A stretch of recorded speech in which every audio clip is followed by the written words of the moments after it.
So, pasensya na sa ibang nagme-message, sold out na tayo guys dito sa 2024 CB650R na yung all new na to, na may toggle. So, 900 kilometer odo lang. So, binenta natin to ng 470,000. Kompleto na siya, may plate number, may RFID, dalawang spare key, manual booklet, kasi gagamitin na lang. Tapos with warranty pa to sa kasa.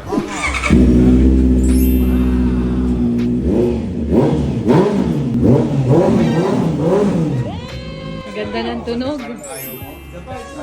Parang ano eh. Parang di ako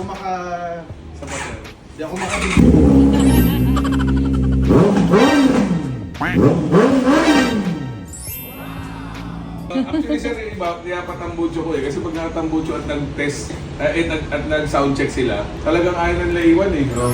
Wala na, kanina pa lang pagpasok niya, solve na eh.